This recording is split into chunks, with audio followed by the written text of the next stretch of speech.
بەناوی خۆی گەورە و میهرەبان قوتابیانی ئازیز و خۆشەویست دووبارە سڵاوتان لێبێ بە خزمەتتان دەگەمەوە بۆ باسکردن لە بابەتێکی تری سەنڕایزی پۆلیدا. بابەتەکەی ئەم ڕۆمان برێتێ لە ئیپسۆدی سێیەم درێژکراوەی بەندی سێیەم و ئیپسۆدی سێمە. قوتابیانی بەڕێز دانیشانی ئیپسۆدی سێمان بریتە لە Across Dangerous India واتە تێپەڕین بە هیندستانی ترسناکدا. ئێمە تا ئێستا دوو ئەڵقەمان باس کردووە لە ئەو چیرۆکێکە هەمانە لە سەنڕایزی پۆلیدا. درێژکراوەی ڕووداوەکانی ڕابردوو کۆمەڵێک کەسایەتیمان هەبوو کە دەستیان بە گەشتێکی دوور و درێژ کردووە. ئێستا لە قۆناغی سێهێمی گەشتەکەیاندان ئەمڕۆ هەوڵ دەدەین بیخوێنینەوە و تێبگەین بزانین چی ڕوودەدا چی دەگوزەرێ و قۆناغی داهاتوو چی بەسەردێ. زۆر باشە بابەیەکۆ لێرە بخوێنەوە. Okay, here we gonna start from Feliz Folk and Passepartout. We're now on a journey from one side of India to the other side, to the other by train. باشە. ئێستا مسەفۆگ و پاسپارتۆ کە دوو کارکتەر و سەرێکی دوو کارکتەری گرنگی ئیپسۆدەکەن و ڕۆڵێکی یەکەمینیان هەیە لە بابەتەکەیدا. ئێستا لە گەشتێکی دوور و درێژدان لە لایەکی هیندستانەوە بۆ لاکەی تر بزانین چ دەکەن کە بە شەمەندەفەر گەشت دەکەن. They traveled through forests which were home to wild tigers, snakes, elephants and monkeys. ئەوان بە شوێنێکی دارستانیدا گەشتیان دەکرد کە پڕ بوو لە ئاژەڵی کێوی و پڵنگی کێوی و مار و فیل و ئەو کۆمەڵە ئاژەڵی کە لەناو دارستانەکاندا دەژین. باش. There were also groups of very dangerous Indians living in the forests who often hurt or killed their own people and visitors. و گروپێک لە هیندیەکانی لێبوو کە ترسناک بوون بۆ بەناوبانگ بوون کە ئەو کەسانێک کە بەوێدا گەشت دەکەن گەشتیارن یاخود هەر خەڵکی خۆشیان ئازار دەدەن و ڕەنگە بیشیان گوشن.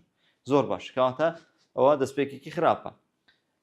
Another Englishman was sitting next to Mr. Fogg and Passepartout on the train. باش. دەڵێ پیاوێکی تری ئینگلیز لە تەنیش فۆگ و پاسپارتوو لەسەر شەمەندەفەرەکە دانیشتبوو. بزانین ئەو پیاوە کێیە. His name was Sir Francis Cromarty. باشە ئەوە دەکرێت گرنگ بێ قوتابیانی بەڕێز. Cromarty. And he was a soldier in the British Army in India. چێ بووە؟ سەرباز بووە لە سوپای بەریتانی لە هیندستان. طبعاً ساڵانێک بەریتانیا یەکێک لە وڵاتانی کە لە ژێردەستیدا بووە هیندستان بووە. ماوەیەکی زۆر حکومڕانی ئەو وڵاتی کردووە و تێیدا فەرمانڕەوا بووە. باش. Mr. Fogg, your friend made a big mistake at the temple. دەڵێ Mr. Fogg هاوڕێکەت هەڵەیەکی گەورەی کردووە لە تێمپڵەکەی. If the British police catch him, you will have a lot of problem, said Sir Francis quietly. طبعاً ئەو برادەرە و سەربازە سێ فرانسیس بە فۆگی وت برادەرەکەت هەڵەیەکی گەورەی کردووە لە بەڵین تێمپڵەکە پەرستگاکە کڵێسایەکە. ئەگەر پۆلیسی بەریتانی بیگری زۆر کێشت بۆ دروست دەبێت. ئەگەر لە بیرتان بێ کێشەکە چ بوو پاسپارتوو بوو کاتێک دەگەڕا بەناو بازاردا پەرستگایەک و کڵێسایەکی جوانی بینی ڕێک بە پێڵاوە داخلی شوێنەکە بوو لەوێ تووشی شەڕێک بوو لەگەڵ ئەو قشانەی ئەو پیاوانێک کە لەوێ نیشتەجێ بوون. باش. دواتر بزانیت چ ڕۆدا لە بەشی خوارەوە. دەڵێ چی؟ دەڵێ if the police catch him then they will decide what happens to him. ئەگەر بیگرن ئەوان بخوان ئازادن و بڕیار دەدەن کە چی لێ بکەن. دەیکوژن زیندانی دەکەن یان هەر شتێکی تر. دواتر دەڵێ چی؟ I haven't done anything wrong. They can't stop me from completing my journey. کێوە گوت؟ فلیس فۆک لە وەڵامدا ئەو شتێک گوت calmly یعنی بە ئارامی بە سەرخۆی وتی چی؟ من هیچ شتێکی هەڵام نەکردووە. ئەوان ناتوانم من لە تاواکردنی گەشتەکەم بۆستێنن. باش. دەڵێ چی؟ A little later, کەمێک دواتر, the train stopped suddenly and a man walked through the train asking everyone to get out. The train stopped. ڕابردووە لەنا کاو وەستا. Suddenly ینی لەنا کاو وەستا و پیاوێک بەناو شەمەندەفەرەکەدا ڕۆیشت و داوای لە هەمووان کرد و چی؟ To get out. Get out ینی دابەزین. Get on ینی سەرکەوتن. باش. دواتر Mr. Fogg پرسیار دەکات دەڵێت چی؟ Why have we stopped? Mr. Fogg asked the man. لە پیاوەکە پرسی Mr. Fogg ئەرێ ئێمە بۆچی وەستاوین؟ ئەویش لە وەڵام دەڵێت چی؟ ئەوە گرنگە ئەو پرسیار. Why؟ باشە why؟ مادام وایە بەچی وەڵام دێتەوە ئەزیزانی من؟ بە because بێ. Because there isn't any more railway. هیچی تر ڕێگای شەمەندەفەر نییە یان هێڵی ئاسینەکە ناڕوە لێرە کۆتایی پێدێ. باشە کێ وای گوت said the conductor. Conductor, who is the conductor? Conductor, someone who explains the problem on the train. ئەو کەسە بوو کە کێشەکەی ڕوون کردەوە. یاخود دەتوانین بڵێ the manager of the train. جۆرێک لە بەڕێوەبەر یان گەورەی شەمەندەفەرەکە. باش. دەڵێت چی there are 50 miles between here and Allahabad, the town where the railway line starts again. دەڵێ لێرە و بۆ ئەلاهاباد ئەو شوێنێک کە دووبارە هێڵەکەی لێوە دەست پێ دەکردەوە دەڵێت چەندە لێرە و بۆوێ 50 miles 50 مایلە دووریەکی کاتە دەبێ چارەسەرێک بۆ کاتە یان ئەو ماوەیە بدۆزنەوە. باش. دەڵێت چی the three travelers got off the train and started to look for another way to cross the 50 miles. سێ گەشتیارەکە مەوەسمان کێوکێ پاسپۆرتۆ فۆک و فیکس got off یعنی دابەزین لە شەمەندەفەرەکە دابەزین and started to look at me هەیە یعنی سێرم کرد look at me بەڵام look for یعنی بەدواداگەڕان بەدوای ڕێگایەکتر داگەڕان بۆی کە و 50 مایلە ببڕن چۆن بگەنە ئەلاهاباد. باشە. Phileas Fogg decided to go buy an elephant. Phileas Fogg کۆمیشە بڕیارێکی سەیریدا بڕیاریا کە چ بکە go buy an elephant بە فیلێک بڕوایە وەکو ئامڕازێکی گواستنەوە. ماش. He bought an elephant from a local man for £2,000 and then found a guide who knew the way. باشە فیلێکی لە پیاوێکی خەڵکی مۆنتقەیە کڕی بە چەند فۆ ئەگەر بڵێ بە ئەوەندە کریم لە زمانی ئینگلیزدا دەڵێ بە 50,000 بە 2,000 دەڵێ فە. باشە بە 2,000 پاوەند لە پیاوێکی خەڵکی مۆنتقەیە کڕی و پاشان کابرایەکی دۆزیەوە گایدێک یعنی ڕێنمایی کارێک کەسێک کە شارەزای ڕێگاوبان بێ کە ڕێگاکەی دەزانی. باش. دوای دەڵێ چی all three men climbed onto the elephant and the guide took them through the dangerous forests. دواتر سێکیان سواری فیلەکە بوون و ڕێنمایی کارەکە ئەوانی برد بە نێو دارستانە ترسناکانی ئەو شوێنەی بزانین دەگەنە شوێنی مەبەست کە بریتی بوو لە ئەلاهاباد. زۆر باشە. لێرە دەڵێت چی زۆر باشە.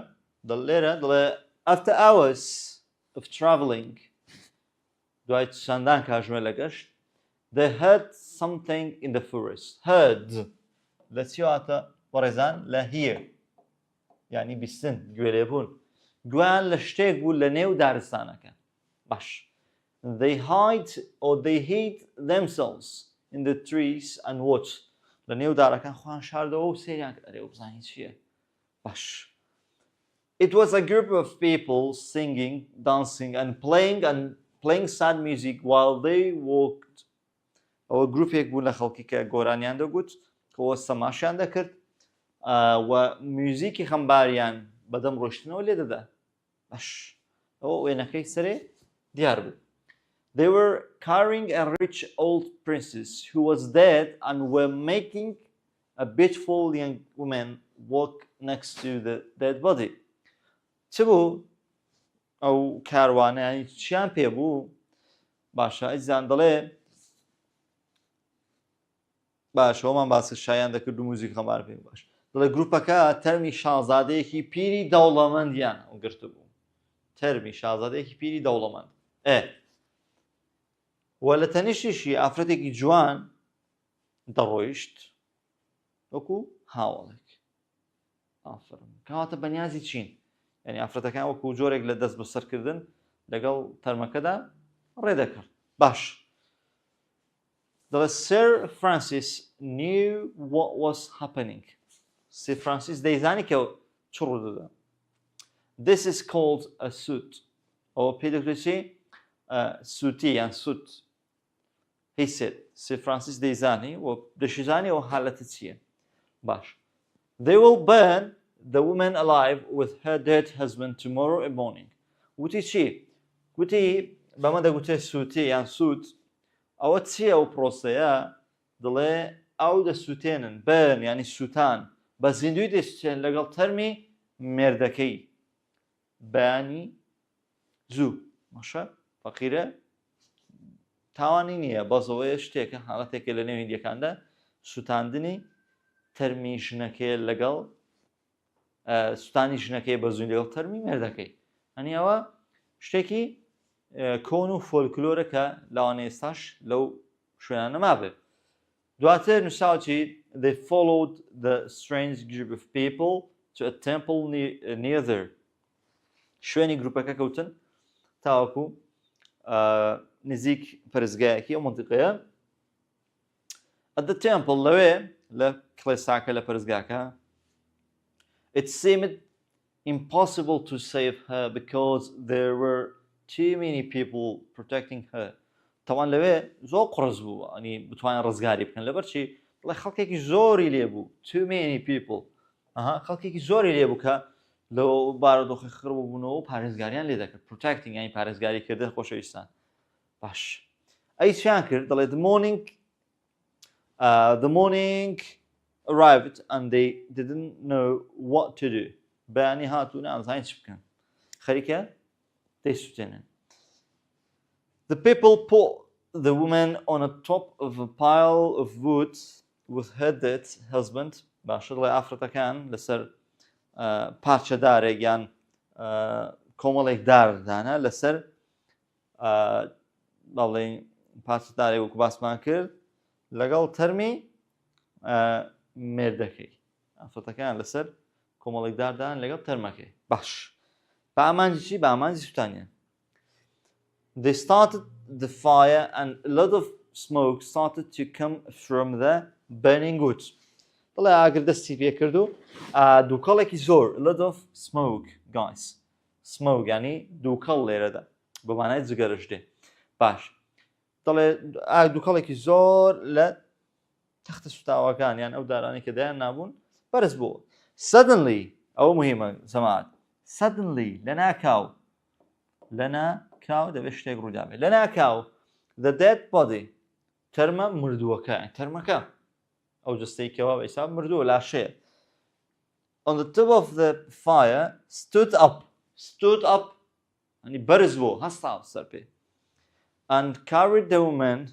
down from the fire هەو ئافرەتەکەی هێنا خوارەوە لەسەر داراکان باشە ئافرەتەکەی لەسەر داراکان هێنا خوارەوە دەبێت کەسێک وای کرد بخۆ تەرمەکە زیندوو نەبووەوە نییە تەرمەکە دەڵێ بەرز بۆتەوە ئافرەتەکەی هێناوەتە خوارەوە لەسەر ئەو کۆمەڵدارە کە دانا و بۆ سوستاندن هەتا ئاگریش دەستی پێ کردووە دووکەڵیش بەرز بووەوە بزانین کێ بووە ئایا ئەو ئەجیزە بووە چۆن ڕزگاری بووە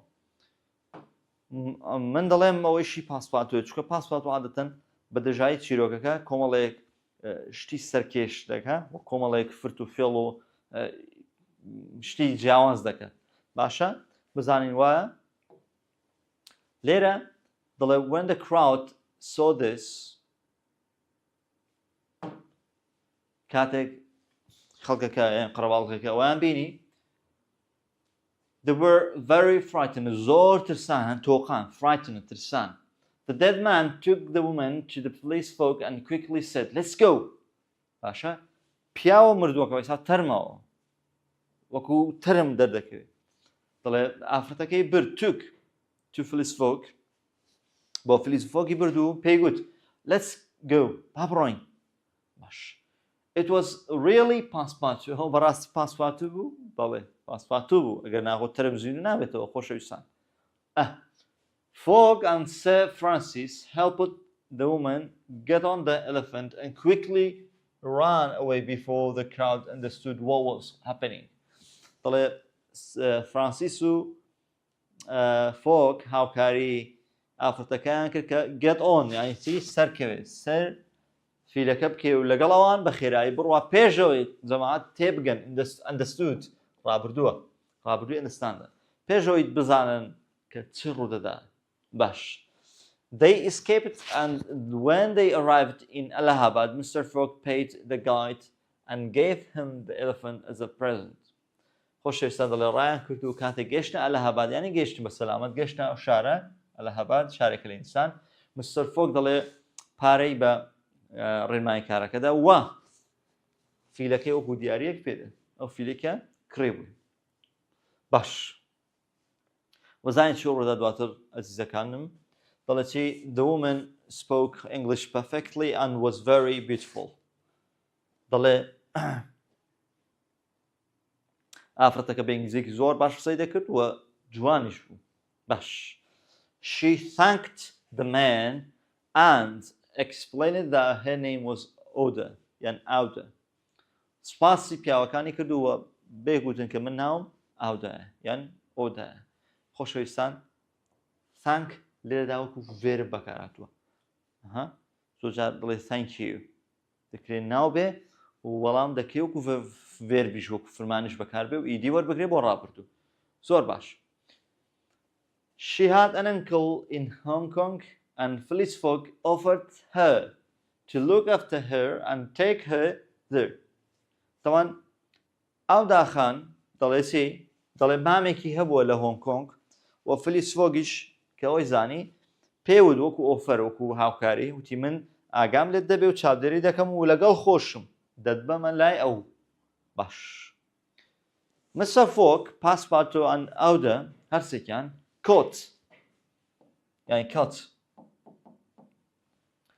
caught the train شەمەندەفەرێکیان گرت and finally arrived in Calcutta at 7 a.m. on 25th October. گەشتنە کالکتا لە کۆتاییدا لە کاتژمێر حەوت لە 25 ئۆکتۆبر 25 10. Phileas Fogg was no longer 2 days early. He was just on time, but he was happy. طبعا وەکو جاری پێشوو نەبوو ئەو جاران فلیس فۆگ چیتر دوو ڕۆژ لە پێشەوە نەبوو و ئێستا لە کاتی خۆیدا گەیشتووە و بەڵام دڵی خۆش بوو لە کاتی خۆیدا گەیشتووە و دڵی خۆش بوو هیچ کێشەیەکی ئەوتۆی بۆ دروست نەبوو غێری ئەو حالەتە نەبێت کە لە دارستانەکە ڕووی داویش خۆشبەختانە بێکەوە چارەسەریان کرد و ئافرەتەکەشیان ڕزگار کرد باش. ئەزیزانی من ئەوە کۆتایی ئیپسۆدی سێم بوو ئێمە چیرۆکەکەمان هەر ئەڵقەیە کە تەواو دەبێ کۆتایەکەی نادیارە هیچ شتێ نەگەیشتووی باشە لەبەرچی دەبۆی سروشتی چیرۆک وایە بەش کراوە وا دەکا کە بینەر خوێنەر بە تامەزرۆ بێ بۆ ئەڵقەی داهاتوو بۆ بەشی داهاتوو بزانین چی ڕوودەدا. ئێستا ئێمە زانیمان کە لە کۆتایی دەگەشتە کاڵکتە باشە بەس نەمانزانی یعنی چیان کرد چی ڕوویدا لەوەیە لە کۆتاییدا بۆچی چونکە لە ئەڵقەکانی دەواتر لە چوارەم و پێنجەم و شەشەم هەوڵ دەدەین ڕوونتری بکەینەوە و خۆشت باشتر ڕووداوەکان بێکەوە دەبەستیەوە و باشتر لی تێدەگەی باشە. ئێستا ئێمە لە کتێبەکە کۆمەڵێک بۆشاییمان هەیە کە زۆر گرنگم پێم خۆشە بەیەکەوە لێرە قسان لەسەر بکەین. کۆمەڵێک پێناسە هەیە لێرە لە دەستی ڕاست و لێرەوە ڕەنگە سوورەکان وەڵامەکانن کەسەکانە شوێنەکانن باش. دەڵێ چی added the correct thing or person from the story دەڵێ شوێنی گونجاویان کەسی گونجاو لە چیرۆکە زیاد بکەن. ئۆکێ ئەگەر وەکو پێناسە ئەوانە با بڵێین حساب بکەین پێناسە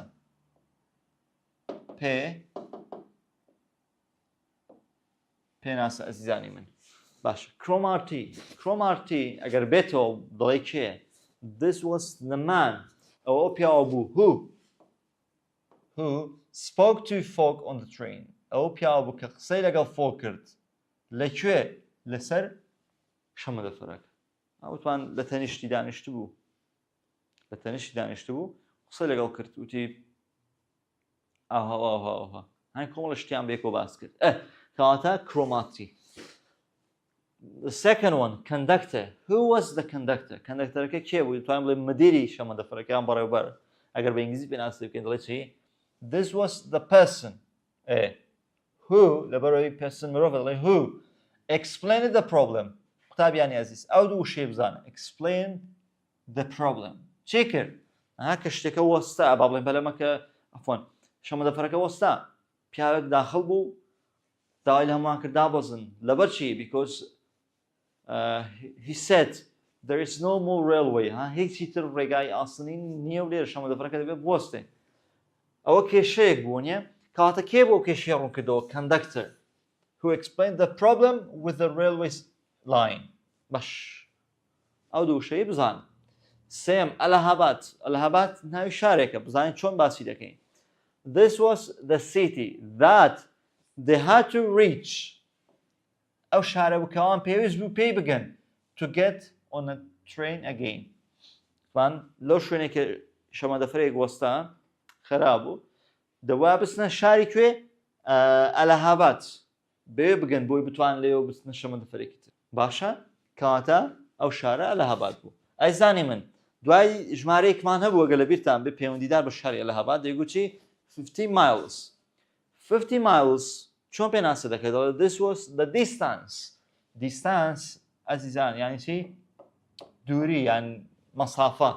ئەو دووریە بوو کە that they had to travel together. Had to یانی چی ئەزیزان؟ یانی شتێک کە پێویست بوو لە ڕابردوودا. Something that was necessary in the past. باشە؟ شتێکە لە ڕابردوودا پێویست بوو.